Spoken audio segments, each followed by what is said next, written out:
Halo, selamat malam semuanya.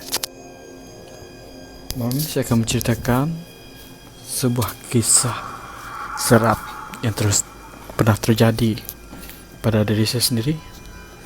Ini episod 1 dan ini merupakan rancangan pertama saya. Kisah seram, kisah benar, kisah nyata yang terjadi pada diri saya, yang akan datang kisah-kisah dari audiens semua.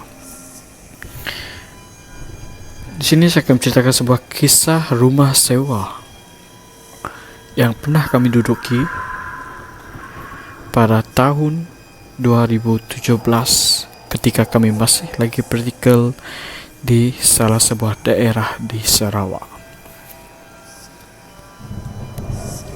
Ketika itu kami diberikan jadwal untuk penempatan praktikal di daerah masing-masing dan kami seramai 6 orang, 4 wanita dan 2 lelaki termasuk kawan karib saya, telah ditempatkan di salah satu daerah di Sarawak. Dan di sana kami disewakan sebuah rumah double story oleh orang Melanau Cina. Melanau Cina, guys. Jadi kisahnya bermula begini. Sahabat saya ni, Afif, dia memang seorang yang boleh melihat makhluk dari dunia lain, dan beliau memiliki deria ke-6, tetapi tidak penuh lah. Bermaksud tidak penuh di sini, dia tidak melihat sepenuhnya menggunakan mata, beliau hanya menggunakan sebelah mata sahaja. Jadi ketika kami berangkat dari Serike, perasaan gembira itu berbaur dengan penuh excited, orang bilang begitu. Ketika kami pergi ke sana, begitu excited untuk sampai ke lokasi tempat kami di rumah sewa itu. Perjalanan mengambil masa lebih kurang 7 jam dari daerah tempat kami belajar ke daerah tempat kami praktikal, lebih kurang 7 jam menggunakan bas. Dan bas yang kami naiki pada hari itu lebih kurang berangkat jam 1 lebih, dan kami sampai di daerah tersebut tempat kami praktikal lebih kurang jam 8 malam. Okey, ketika kami sampai, van untuk kegunaan harian kami untuk turun praktikal telah menunggu di terminal bas tersebut, dan memandangkan barang kami banyak, kami terpaksa 2 trip lah untuk membawa barang ke rumah sewa itu. Dan saya menyuruh Afif dengan 3 orang lagi wanita membawa barang untuk trip pertama, dan nanti akan bawa yang selebihnya bersama dengan saya lah untuk trip kedua. Jadi masa tu tidak ada pesan apa-apa lah, tidak fikir apa-apa. Jadi trip pertama sudah jalan, dan tiba untuk trip yang kedua.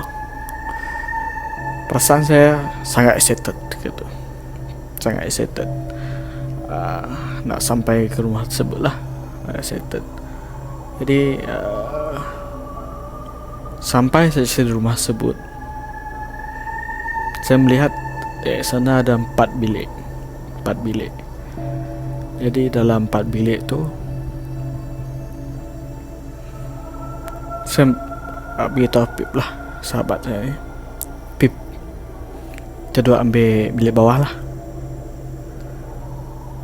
Terus Apip pergi dekat dengan saya, terus dia berbisik, Mon, bawah ada wanita sedang bertengger di sinki. Terus saya, oh ya kah? Jadi tak apa fikir panjang, kita duk ambil bilik yang atas lah. Jadi atas ada 3 bilik lah. Sebab saya percaya Apip memang sudah tengok dulu. Saya memang suruh sedia dulu lah, sebab bagi dia tengok dulu tempat. Jadi bilik atas tu ada 3. Yang kedua, kami dua mengambil bilik menghadap ke beranda lah. Beranda untuk muat, memang untuk muat 2 orang saja. 2 orang saja.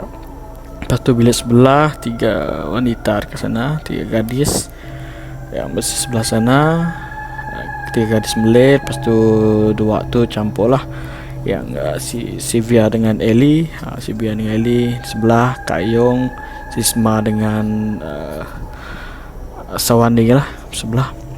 Jadi saya dengan Apip bilik tu lah. Jadi lepas kita letak barang semua, owner rumah sewa pun sampai. Jadi dia explain dah apa rule-rule dekat rumah. Jadi rule yang lain kita nampak macam biasa saja. Rule lain nampak macam biasa. Cuma satu rule saja yang kita sangat pelik. Tuan-tuan dan puan-puan nak tahu apa? Owner rumah cakap, jangan kacau rumput belakang rumah. Nanti ada tukang kebun yang akan tolong uruskan. Jadi saya fikir, boleh tahan juga rumah ni. Ada tukang kebun, dia ada apa tu? Ada sediakan tukang kebun untuk kita orang, so kita happy lah tukang kebun. So tak banyak kerja. Di balik kita boleh masak, makan semua kan. Okay. Jadi nampak belakang rumah tu memang panjang lah rumput dah. Memang semak tinggi-tinggi, ada satu pokok buah apa, dia pun lupa. Sebab saya pun jarang pergi belakang sebenarnya. Masa tu lah. Lepas tu banyaklah rule yang begitu. Okay, kita follow the rule. Jadi malam tu macam biasa, kita kemas rumah. Tak ada fikir apa-apa. Cuma yang pasal kes yang di bawah tu dekat sinki tu, cuma saya dengan Apip je lah yang tahu masa tu. Kita tak beritahu kawan-kawan yang lain, yang perempuan, takut diorang banyak fikir lah. So kita duduk ni macam saya dengan Apip, macam saya dengan Apip ni dah biasa lah. Macam saya bila Apip cerita benda tu, Apip dah tu, saya dah biasa lah. Jadi kita kemas barang. Keesokan harinya kita pergi beli apa yang patut, barang makan, barang apa yang perlu dekat rumah, so on. So untuk minggu pertama tiada benda yang misteri, yang aneh berlaku dekat bilik tu, dekat rumah tu. So macam biasa, rutin kita orang akan turun pagi, balik petang, malam makan, lepas tu tidur macam biasa. Kadang-kadang lepak di beranda, lepak sama-sama. Macam saya merokok. Sebenarnya owner rumah tu malah cakap lah, kalau nak merokok keluar. Tapi saya ni jenis tak dengar lah. Saya merokok dekat beranda. Memang bising lah, macam perempuan memang bising. Apip okey je, bisa saya dengan Apip macam mana kan. Okey, jadi seterusnya untuk minggu pertama, minggu kedua okey, tak ada masalah. Tetapi masuk untuk bulan kedua, di situ bermulanya kisah-kisah seram terjadi di rumah tersebut.